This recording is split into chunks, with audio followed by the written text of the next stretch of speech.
বন্ধুরা, কেমন আছেন? ভালো আছেন তো? আমি আছি, ভালো আছি, মোটামুটি আছি।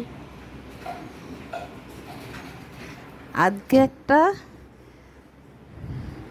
নতুন কাজ করে ফেলেছি। কি কাজ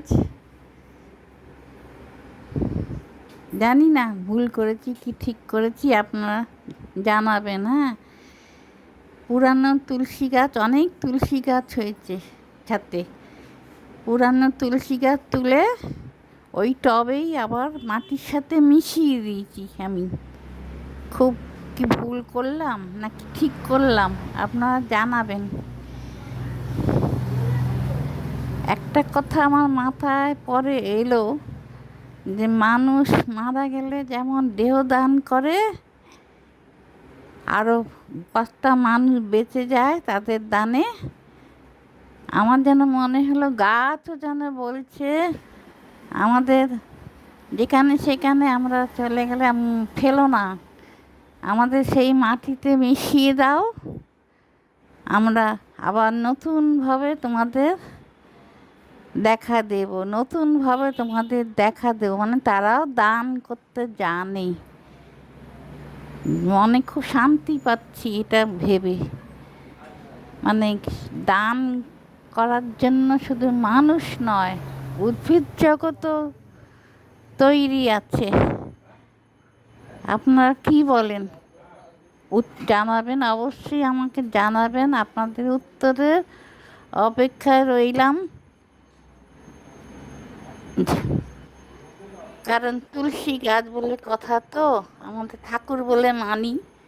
সেই ঠাকুরকে আমি বাইরে ফেলতে পারলাম না, আবার মাটির সাথে মিশিয়ে দিলাম। সেই মাটিতেই আবার মিশে যাক, যেন উনি দান করলেন তার অংশ। আমাদের এই মাটি, অগ্নি, মাটি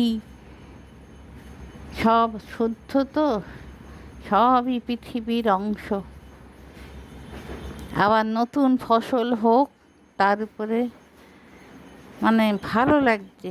আপনারা জানাবেন। হ্যাঁ, কাজটা কি ঠিক করলাম। অনেকে দেখি ঠাকুরকে ফুল দিয়ে সেই ফুল প্লাস্টিকে পুড়ে নর্দমায় ফেলে দিচ্ছে। এটা কি ঠিক? মায়ের ঠাকুরের পায়ের ফুল নর্দমায় ফেলে দিচ্ছে, যেখানে হাজার নোংরা যাচ্ছে, হাজার নোংরা আবর্জনা যাচ্ছে মানুষের। কি যে যায় না জানি না, মানুষ এত নোংরা হয়ে গেছে না, সেই তার মধ্যেই ঠাকুরের পায়ের ফুল, বেলপাতা আবার প্লাস্টিকে পুড়ে সেই নর্দমায় ফেলে দিচ্ছে। কি কি যন্ত্রণা, কি ভক্তি রে বাবা!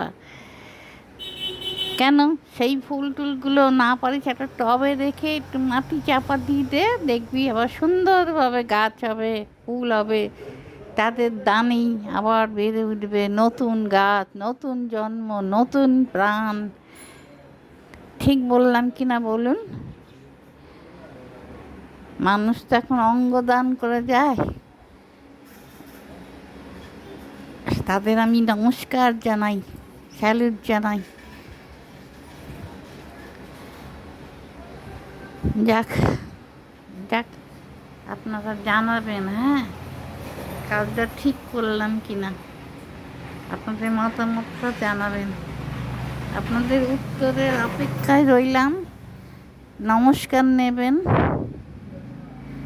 ভালো থাকবেন, সুস্থ থাকবেন।